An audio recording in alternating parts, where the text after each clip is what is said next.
mandi itu pokoknya mengalirkan air dari ujung kepala sampai ujung kaki. Paham? Jadi yang namanya mandi, istilah mandi dalam agama kita, itu pokoknya yang namanya mengaliri ujung kepala sampai ujung kaki dengan air. Jadi kalau kayak para wanita cuma mandi, palanya kagak dibasahin, itu bukan mandi dalam istilah agama. Ya, jadi mandi itu mesti dari ujung kepala sampai ujung kaki basah.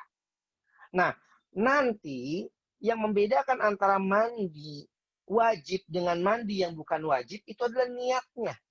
Ingat, niatnya. Maka orang ketika membasahkan ujung kepalanya sampai ujung kakinya, ya, dia sudah disebut mandi. Tinggal nanti dia niatkan mau mandi besar. Maka apa? Mandi yang dia lakukan jadi mandi besar dalam rangka menghilangkan junubnya atau bagi wanita telah selesai masa haidnya atau masa nifasnya. Ya. Maka sudah cukup. Yang penting mandi sudah. Guyurkan air dari kepala sampai ujung rambut. Ya. Tetapi kalau kita mau ketika kita sedang mandi mendapatkan pahala yang besar dari mandi wajib kita, perhatikan, maka kita mengikuti sunnah-sunnah mandi. Nah, sunnah-sunnah mandi itu diantaranya diawali dengan berwudu. Atau kalau kita mau mengikuti sunnah yang lainnya, kita bisa baca lagi di bab mandi, ya, maka diawali dengan mencuci kemaluan terlebih dahulu. Kemaluannya dicuci, lalu mencuci tangan, ya, lalu baru apa? Berwudu. Setelah berwudu, maka nanti membasahkan kepala dulu 3 kali sambil meremas-remas kepalanya agar air betul-betul masuk ke sela-sela rambut kita. Gitu. Lalu baru kita guyur anggota badan kita. Nah, ketika mengguyur, maka yang paling utama mengguyurnya sebelah kanan dulu. Ya, jadi kepala sudah basah, maka guyur anggota badan sebelah kanan. Ya, 3 kali. Kemudian guyur anggota badan kiri 3 kali. Kemudian kita sabunan dan lain sebagainya. Setelah itu bebas. Kita mau bersihkan badan kita dengan menggunakan air secukupnya, lalu udah selesai. Ya. Begitu juga terhadap si mayit. Pada asalnya, kalaupun kita nggak mulai dengan wudhu, pokoknya kita mandikan full. Dari ujung rambut sampai ujung kaki, pokoknya basah semua. Cukup, nggak apa-apa. Tapi kalau kita mau sunnah, maka apa? Kita mulai dari anggota wudhu dulu. Anggota wudhu itu diwudukan. Ya. Kemudian apa? Baru kita anggota badan sebelah kanan yang kita guyur terlebih dahulu, kita bersihkan dan lain sebagainya. Ya. Tentunya ketika mewudukan si mayit, maka pada waktu ingin membersihkan mulut dan hidung, ya, itu bukan dimasukkan air. Ya. Jadi bukan memasukkan air ke mulut dan hidungnya. Nggak bisa dising-seringin, nggak bisa dibuang sama si mayit. Kalau kita kan bisa. Kumur-kumur dan memasukkan air ke hidung bisa. Tapi kalau si mayit enggak, maka cukup dilap saja. Ya, cukup dilap saja. Nah, lalu nanti tinggal mukanya, tangannya, kakinya, kepalanya, serta telinganya, ini bisa kita wudukan sebagaimana kita berwudu. Ya, jadi itu. Ya. Jadi kita mulai memandikan itu dengan mewudukan si mayit, lalu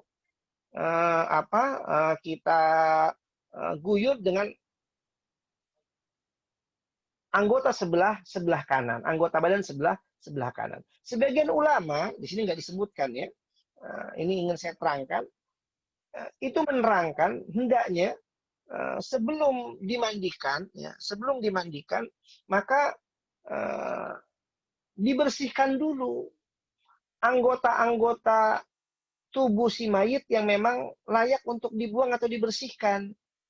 Seperti digunting kukunya, dipotongin kukunya, ya, dipotong kumisnya, kemudian dibuang bulu ketiaknya, ya, sebagaimana sunnah ketika kita itu mau mandi wajib atau mandi Jumat, ya, begitu juga bulu-bulu kemaluannya. Dan tidak kalah pentingnya, si mayit itu ketika ditidurkan, makanya tadi butuh praktek sebetulnya, ketika ditidurkan, hendaknya anggota badannya, apa badannya itu diangkat sedikit sambil ditekan perutnya untuk mengeluarkan sisa-sisa kotoran yang ada pada si mayit. Ya, karena ketika orang itu merasakan syakaratul maut, maka dia akan ngeden. Ya, dan biasanya itu akan keluar apa? Keluar kotorannya. Baik kadang-kadang keluar spermanya ataupun keluar kotorannya. Nah, maka apa? Ketika tidur celentang, ya, maka apa? Badannya itu ditinggikan lebih sedikit, ditinggikan seperti mau duduk gitu, kemudian ditekan perutnya. Nah, itu biasanya akan keluar apa? Akan keluar kotoran. Ya, akan keluar kotoran, lalu apa? Dibersihkan dulu semua kotorannya, sudah bersih semuanya, nah baru diwudukan. Lalu dimandikan dan seterusnya. Paham sampai sini? Ya. Dan itu yang disunahkan di dalam agama kita dari cara memandikan si mayit. Begitu juga masih dari Ummu Atiyah wa anha, dari Ummu Atiyah dia bercerita selanjutnya, dakhala alaina Nabi sallallahu alaihi wasallam wa nahnu nagsilu ibnatahu. Nabi pernah masuk menemui kami yang kami saat itu sedang memandikan putri beliau, maksudnya memandikan jenazahnya, ya. Maka Nabi sallallahu alaihi wasallam memerintahkan itu agar apa? Igsilnaha salasan. Memandikannya, mengguyurkannya dengan menggunakan 3 kali cidukan air. Au khamsan. Ini di luar apa? Di luar wudu. Ingat ya, di luar wudu tadi. Di luar wudu dan bersih-bersih tadi. Ya. Artinya ketika sudah wudu dan lain sebagainya, kita mau guyur ininya, maka cukup 3 kali guyuran atau 5 kali, au aksar, atau lebih dari itu, min dzalika in ra'aituhu dzalik. Kalau kita memang memandang kayaknya perlu ditambah nih, belum bersih lah, masih kotor dan lain sebagainya. Nah, seperti itu. Nah, itu boleh. Intinya dalam mengguyur itu hitungannya ganjil. Hitungannya apa? Hitungannya ganjil. Nah, ini kalau pakai gayung bisa dihitung. Nah, sekarang ini kebanyakan sistem pemandian itu pakai air apa? Pakai air keran, pakai selang gitu ya. Pakai selang. Nah, maka kira-kira saja. Jadi patokannya adalah satu usapan guyuran, kita usap badannya itu 1, kita usap lagi 2, kita usap lagi 3, nah begitu. Sambil dialiri air dari selang. Ya, kalau pakai gayung kan gampang ya, ketahuan hitungannya ganjil atau benar. Nah kalau pakai kerannya agak susah nih. Sama seperti kita berwudu sekarang pakai keran. Ya, maka apa? Kita patokan hitungannya adalah usapan tangan kita ke anggota wudu. Ya, sehingga kita mengatakan sudah 3 kali dan lain sebagainya. Lalu bagaimana sifat airnya? Yaitu sifat airnya itu bima'in wasidrin. Ya. Kalau bisa air itu dicampur dengan daun bidara. Ya, dengan daun bidara untuk lebih membersihkan, untuk lebih mengkasatkan. Ya, kalau sekarang mungkin susah daun bidara ya dengan sabun, disabunin lah intinya. Ya. Lalu kata Nabi SAW, waj'alna fil akhirati kafuron au syai'an min kafur. Nanti dicidukan yang terakhir, ya. Nggak mesti sekali, enggak. Boleh berkali-kali, tapi pokoknya setelah ini nggak ada cidukan dari air yang lainnya lagi, nggak ada. Maka cidukan-cidukan yang terakhir itu, guyuran yang terakhir itu, hendaknya memakai air dari kapur barus. Atau air yang dicampur dari kapur barus. Jadi bisa kapur barusnya lebih banyak atau sedikit aja nggak apa-apa. Ya. Jadi kalau kita apa? Kapur barus itu kamper ya, dicampur kamper. Itu dalam rangka membuat wangi dan lebih mengawetkan gitu. Ya. Ini buat perempuan dan laki-laki. Ya, buat perempuan dan laki-laki. Ya. Karena nanti ada kekhususan buat perempuan dalam penyelenggaraan jenazahnya nanti. Ya. Maka kata Nabi SAW selanjutnya, faida farogtunna fa'adzinani. Kalau nanti engkau sudah selesai memandikan jenazah anakku seperti yang aku ajarkan tadi, maka kabarkan kepadaku, kasih tahu aku. Falama farogna, maka ketika kami sudah selesai, kata Ummu Atiyah, adzannahu, kami memberitahu Nabi SAW, fa'alqa ilaina haqwahu, maka kemudian beliau ternyata memberikan kepada kami, ya, secara dikasih, dilempar begitu, ya, apa, kain, ya, Jadi apa? Memberikan kain. Lalu faqala asyirnaha iyahu. Pakaikanlah ia dengan kain ini. Ya. Jadi habis dimandikan kemudian dikainkan. Ya. Nah, untuk wanita dari Ummu Atiyah dia berkata, qalat fadofarna sya'raha salasata aslasin qarnaiha wa nasiyataha. Nah, untuk wanita ketika memang dia memiliki rambut yang panjang, yang menunjukkan pada asalnya wanita-wanita terdahulu itu senang memiliki rambut panjang karena menunjukkan kecantikannya. Ya, jadi wanita itu bukan kayak sekarang nih senangnya bondol ya, kayak cowok. Kalau wanita memang pada asalnya fitrahnya dia itu senang rambut panjang. Ya, senang apa? Rambutnya itu panjang. Ya bukan berarti panjangnya panjang banget gitu ya. Tapi intinya rambut panjang itu buat wanita itu adalah bentuk keelokan dan kecantikan. Nah, kalau dia memiliki rambut panjang, sebagaimana anaknya Nabi SAW, maka Nabi memerintahkan agar kita itu mengkepangnya, ya, mengkepang menjadi 3 bagian. 2 bagian seperti tanduk, artinya kanan dan kiri, lalu 1 bagiannya tengah-tengahnya. Ya, jadi kanan dibikin kepangan, tengah dibikin kepangan, samping kiri dibikin kepangan. Ya. Dalam riwayat lain, fadhafarna sya'raha salasata qurunin wa alqainaha khalfaha. Kemudian semuanya hasil kepangan tadi diletakkan di belakangnya. Jadi ditaruh di belakang semua, bukan dikedepanin, bukan. Ya, dikebelakangin semuanya. Ya. Dan ini adalah cara penyelenggaraan jenazah baik pria maupun wanita. Adapun wanita nanti setelah selesai mandi maka dikepang ya. Sebelum dibungkus maka dia dikepang rambutnya. Pembahasan berikutnya, para jemaah semua yang rahmati oleh Allah Subhanahu wa taala, timbul pertanyaan, man yatawallal ghusl? Siapa yang paling layak dan berhak untuk memandikan si mayit? Ingat pada asalnya siapa saja boleh.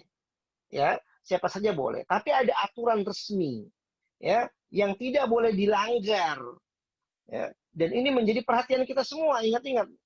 Penulis mengatakan, yatawalla ghuslal mayyiti man kana a'rafa bi sunnatil ghusl. La siyama idza kana min ahlihi wa aqaribihi. Wa li anna alladziina tawallaw ghuslahu kanu min ahlihi. Jadi para jemaah semua yang dirahmati oleh Allah Subhanahu wa taala, yang jadi patokan kita sekarang ini siapa sih ya yang berhak untuk memandikan si mayit? Ya, yang paling berhak itu siapa? Ya. Maka para jemaah semua yang dirahmati oleh Allah Subhanahu wa taala, yang perlu diperhatikan kata penulis, orang yang paling berhak mengurusi proses pemandian si mayit itu adalah orang yang paling mengetahui tentang sunnah-sunnah pemandian mayit. Ya. Jadi bukan yang asal-asalan, orang yang ngerti pada asalnya. Ya. Orang yang mengerti sunnahnya. Dan sunnahnya cuma sedikit, kayak tadi aja sudah. Ya, jadi semua kita pada asalnya bisa.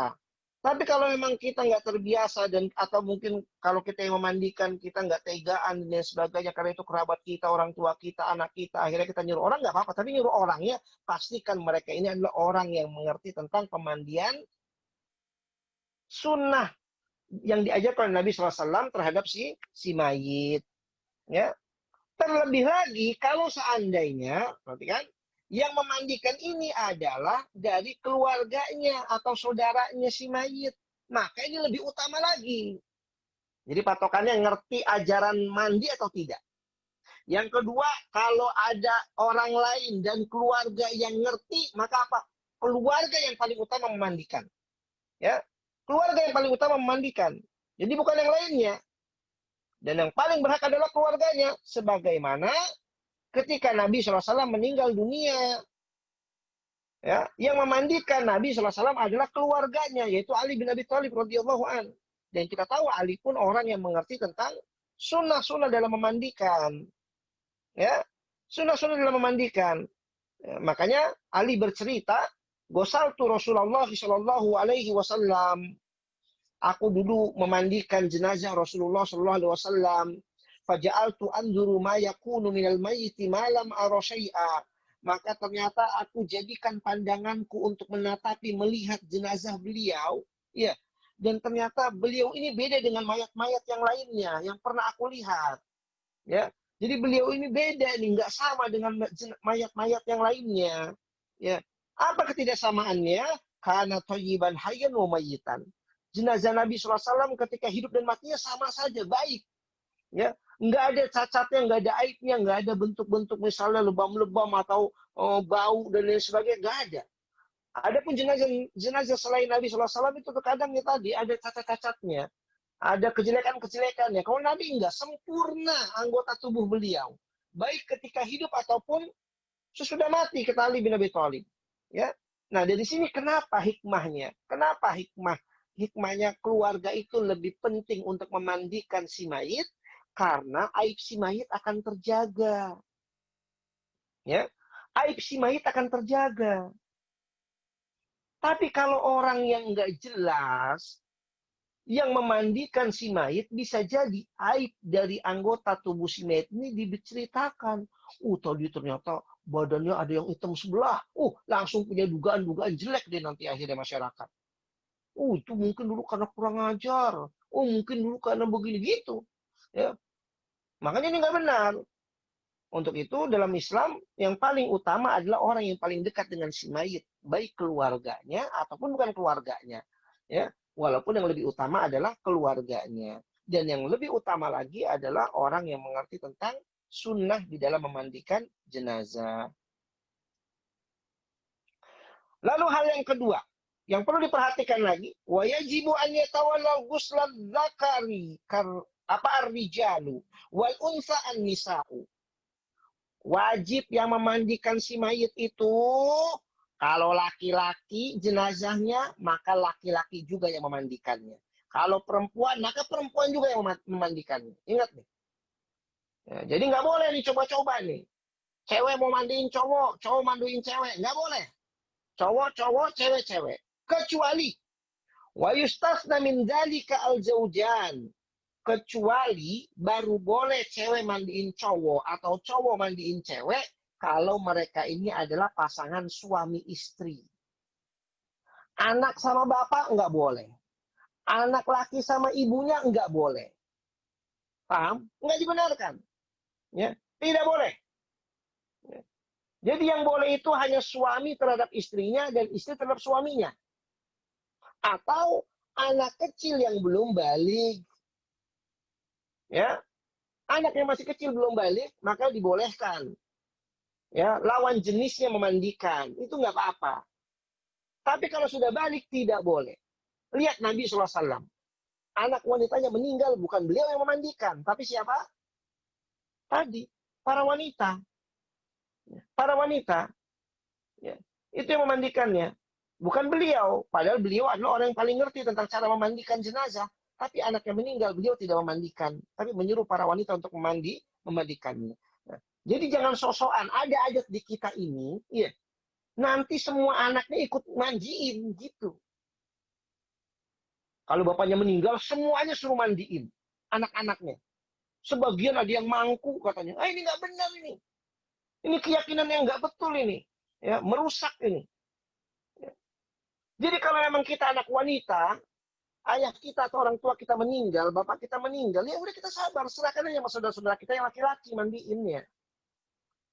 Kita boleh ngelihat nanti kalau udah selesai dimandiin, boleh. Tapi ketika dimandikan tidak boleh melihat. Anak tidak boleh melihat aurat orang tua juga nggak boleh melihat aurat anak. Ya, jadi laki masih sama laki, cewek masih sama cewek. Dasarnya itu adalah hadis Aisyah radhiyallahu anha yang dia bercerita, "Lau kuntu staqbaltu min amri, mastabdartu ma ghassalan nabi sallallahu alaihi wasallam ghairu nisaihi." Kata Aisyah, kalau seandainya waktu ini bisa kembali ke belakang, gitu. Ya, kalau seandainya waktu ini bisa kembali ke belakang, maka yang aku inginkan adalah Nabi itu dimandikan oleh para istri-istrinya. Ya. Yang menunjukkan apa? Istri itu boleh memandikan suaminya. Makanya Isa mengatakan, kalau emang boleh nih waktu kembali, aku pingin, dan istri Nabi lain tuh ingin memandikan jenazah suaminya. Tapi nggak bisa, karena kalah pada saat itu, akhirnya Ali lah yang maju untuk memandikan bersama saudara-saudaranya. Tapi dari hadis ini menunjukkan wanita boleh memandikan suaminya. Ya. Atau hadis yang lainnya, yang Aisyah juga pernah bercerita, Roja'a ila Rasulillah sallallahu alaihi wasallam min janazati bil baqi wa ana ajidu sudaan fi ra'si wa aqulu wa ra'sahu. Aisyah bercerita, Nabi SAW pernah kembali dari kuburan Baqi. Setelah menguburkan jenazah di Baqi, Baqi itu adalah pekuburan yang terletak di sebelah kiri dari Imam Masjid Nabawi sekarang. Ya, artinya dulu memang dekat dengan Masjid Nabawi. Dan kita tahu rumah Nabi itu sampingnya Masjid Nabawi. Ya, makanya kalau kita pernah umroh, kita keluar dari Raudhoh, lurus terus itu kan Baqi. Ya, kan Raudhoh itu kan paling ujungnya kan rumah Nabi tuh. Ya, rumah Nabi itu akhirnya jadi masuk bagian masjid sedikit gitu ya. Tapi pas pintu keluar itu adalah ya tadi batas rumah Nabi. Nah, lurus terus itu adalah apa? Kuburan Baqi. Ya. Kalau yang nggak punya bayangan, siapin uang nanti umroh bersama-sama saya insya Allah ya. Kita ke kuburan Baqi ya. Promosi sedikit. Ya. Jadi seperti itu. Artinya dekat. Nabi setelah menguburkan jenazah dari Baqi, maka kemudian Nabi apa? Balik ke rumahnya, dan Aisyah cerita. Pas Nabi balik, aku itu sedang merasakan nyut-nyutan di kepalaku. Ya. Puyeng ya, keliengan. Ya. Ya, nggak tahu vertigo atau bukan, tapi pokoknya kepala Aisyah sedang puyeng. Puyengnya bukan karena utang, bukan ya, karena sakit lah. Makanya Aisyah mengatakan waroksa. Aduh Rasulullah, kepalaku ini pening nih. Nyut-nyutan nih kepalaku. Gitu. Faqala Nabi SAW, maka Nabi juga berkata, bal ana waroksahu. Sama Aisyah. Aku juga kepalanya nyut-nyutan ya. Jadi suami istri sama-sama apa? Puyeng nih. Ya. Aisyah puyeng, istrinya suaminya juga Rasulullah SAW itu puyeng juga. Ingat puyengnya bukan karena mikirin utang, bukan ya. Tapi puyeng ya, sakit. Gitu. Tapi apa kata Nabi kepada Aisyah? Ya. Madoroki, tapi engkau puyeng Aisyah, itu nggak bakal memudaratkan engkau. Artinya keadaan engkau sekarang ini tidak akan merugikan engkau, tidak akan memudaratkan engkau. Sebab kenapa? Laumita qabli fagosal tuki. Sebab kalau engkau nanti ditakdirkan mati sekalipun gitu ya, maka engkau tenang-tenang saja. Kalau engkau mati sebelumku, akulah yang akan memandikanmu. Wa kafantuki, akulah yang akan mengkafanimu. Wa summa sholaitu alaiki, kemudian aku akan menyolatkan engkau. Wadafantuki, dan aku akan menguburkan engkau. Lihat, Nabi itu mengatakan bahwasanya kalau Aisyah meninggal dunia sebelum Nabi, Nabi yang janji akan memandikan jenazah Aisyah. Ya. Tapi kalau Nabi mati, Nabi tahu nggak mungkin istrinya itu bakal bisa memandikan, karena pasti keluarga Nabi yang laki-laki itu bakal nyerobot gitu, bakal minta. Tapi kalau Aisyah nggak bisa, suaminya yang bakal mandikan. Maka kata Nabi, engkau nggak ada kerugiannya kalau mati duluan. Karena aku yang memandikan, aku yang mengafani, aku yang menyolatkan, dan aku juga yang akan mengkuburkan. Nah, dari dua hadis tadi, ini menunjukkan bahwasanya pengecualian buat suami istri itu dibenarkan untuk saling memandikan. Ya. Akan tapi selain suami istri atau tambahan para ulama adalah anak yang belum balik, maka mesti normal laki sama laki, perempuan sama perempuan. Wallahu a'lam bishawab. Tambahan, masih dalam masalah mandi. Ya. La yushra'u ghuslu syahid qatilil ma'rakah. Ini sudah dibahas juga dalam kitab Matan Abi Syuja, ya. Yang tidak dimandikan itu adalah orang yang mati syahid. Maka di sini dikatakan tidak ada syariatnya, tidak disyariatkan. Ya, orang yang mati syahid di medan perang, ingat mati syahid di medan perang. Karena istilah syahid dalam agama kita ini dipakai oleh banyak kasus kematian. Ya, tetapi syahid yang asli istilahnya dipakai asli syahid itu adalah kalau dia mati di medan perang. Maka mati syahid inilah yang tidak dimandikan jenazahnya. Kalau ada seorang wanita melahirkan, kemudian meninggal dunia, dia pun juga disebut syahid dalam agama. Tapi dia bukan berarti kalau meninggal nggak dimandikan. Dia mesti dimandikan. Karena syahid yang tidak dimandikan cuma syahid kalau seorang mati di medan perang. Ingat, di medan perang. Perang betulan lawan musuh. Sedang peperangan lawan musuh, mati syahid. Ya. Tapi kalau para teroris misalnya mati karena ngeledakin, bawa bahan peledak, meledakkan diri, ya, kemudian mati, ternyata bomnya nggak bunyi, sudah kadung ditembak sama polisi misalnya, dan lain sebagainya, ya, maka dia ini nggak syahid, dimandiin dia ini. Karena dia nggak berperang melawan musuh, yang dia perang saudaranya sendiri yang dia kafirkan. Ya. Maka dia tetap dimandikan. Imam Samudra, Amrozi, dan lain sebagainya, ditembak mati dulu itu. Ya. Kena hukuman tembak mati, hukuman mati. Maka tetap dimandikan. Karena dia nggak syahid. Walaupun orang-orang bilang syahid, syuhada. Maka nggak benar. Kalau emang dia asli syahid, jangan dimandikan harusnya. Kuburin aja kayak begitu. Tapi nggak ada, karena tahu bahwasanya hanya syahid yang betul-betul perang, di medan perang lah. Ya. Maka jenazahnya tidak dimandikan. Ya, tidak dimandikan. Sebagaimana hadis dari Jabir bin Abdillah radhiyallahu an, yang dia berkata, kalau Nabi Shallallahu Alaihi Wasallam, Nabi pernah bersabda kepada para sahabatnya, untuk apa? Idfinuhum, untuk menguburkan para syuhada Uhud, orang-orang yang mati ketika perang Uhud, fi dimaihim, kuburkanlah mereka para syuhada perang Uhud dalam keadaan berdarah-darah. Artinya biarkan mereka dikuburkan dalam keadaan bersama darah-darah mereka. Jadi jangan dicuci, jangan dimandikan. Ya, nggak boleh dimandikan. Walam yugossilhum. Jangan kalian mandikan mereka. Lihat, Nabi melarang ya untuk memandikan para jenazah perang Uhud karena mereka ini memang dikuburkan dalam keadaan berdarah-darah badannya. Dan ini kebanggaan buat mereka nanti di hadapan Allah Subhanahu wa taala. Wallahu a'lam bishawab. Satu poin sudah kita bahas tentang memandikan. Masih ada beberapa menit lagi untuk tanya jawab. Silakan yang mau bertanya.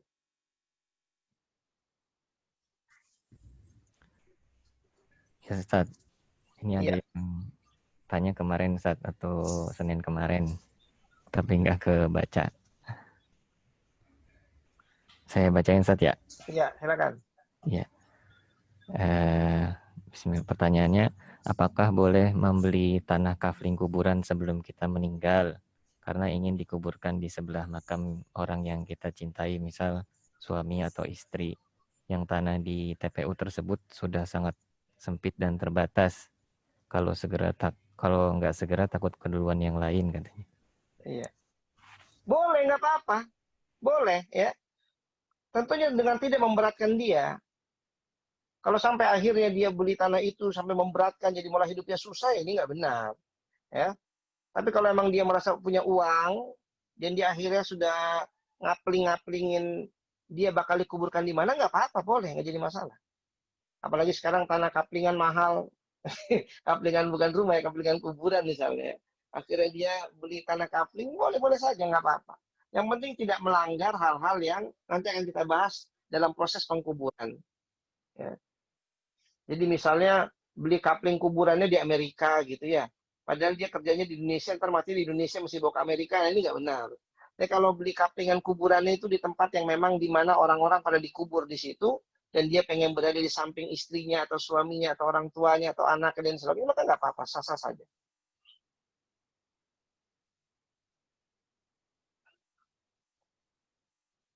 Iya, yang lainnya.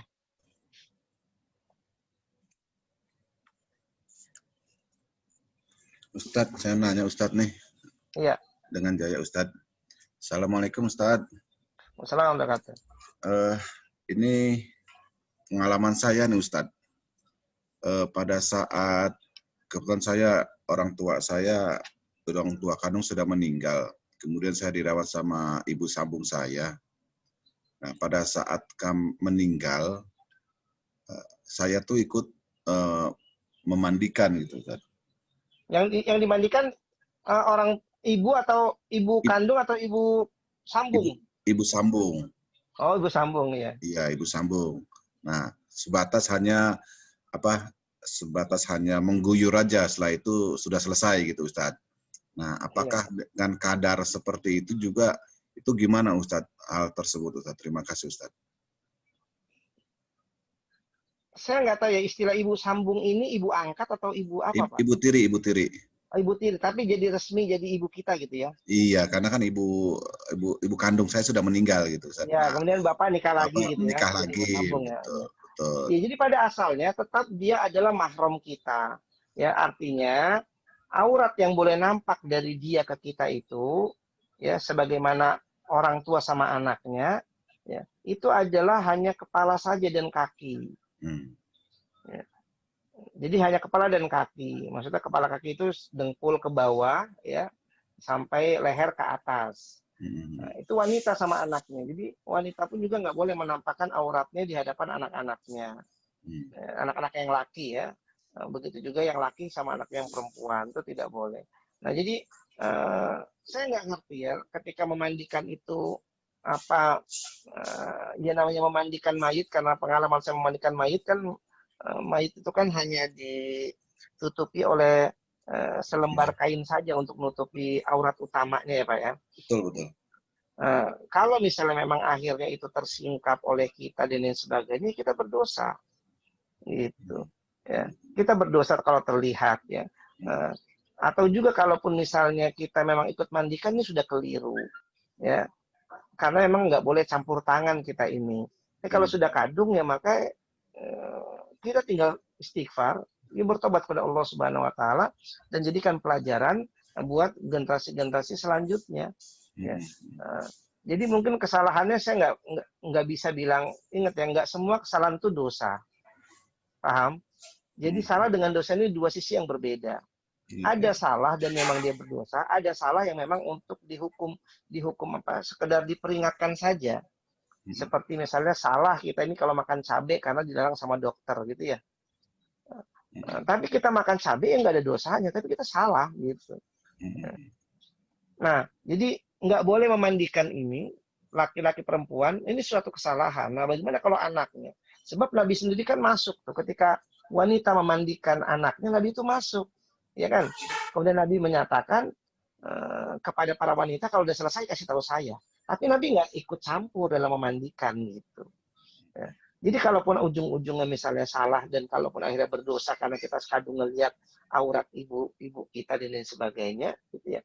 Maka ya sudah kita istighfar sama Allah, ya. Dan insya Allah taubat itu menghapuskan dosa-dosa yang telah lalu.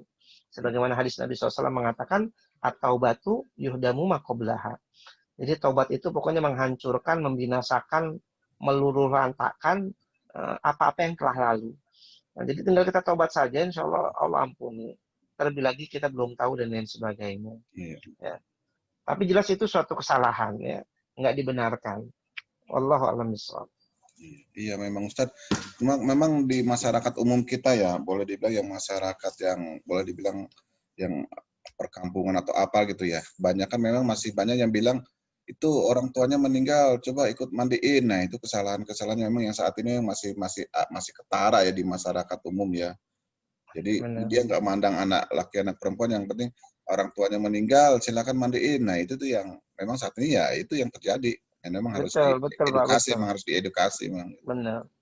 Ya, intinya tadi aurat orang hidup dan aurat orang mati itu sama. Makanya ketika orang masih hidup nggak boleh digibahi, orang sudah mati pun juga nggak boleh digibahi. Ya, sama, pokoknya hak orang mati dengan orang hidup selama dia muslim itu sama.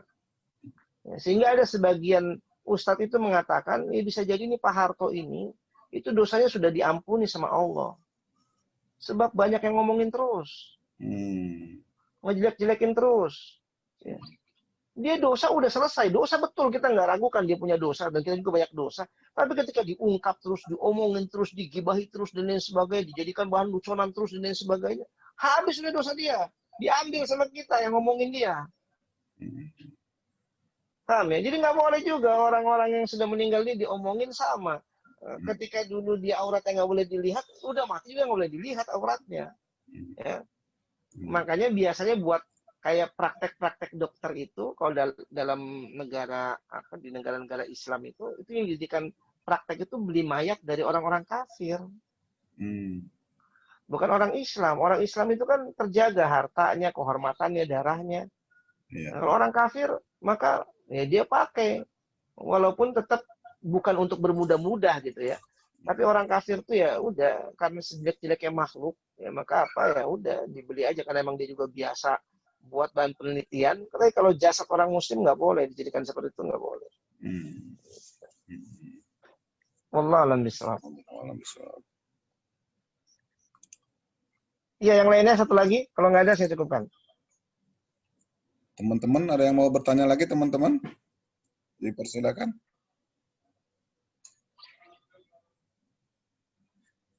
Nggak ada mungkin Ustaz? Ya kalau nggak ada kita mudah-mudahan besok kita bisa mulai lebih awal sehingga lebih banyak waktu yang bisa kita baca dan kaji. Ya kurang lebih mohon maaf. Kita sambung pada kesempatan yang akan datang insyaallah. Subhanakallah wa bihamdika asyhadu an la ilaha illa anta astaghfiruka wa atubu ilaik. Assalamualaikum warahmatullahi wabarakatuh. Waalaikumsalam warahmatullahi wabarakatuh.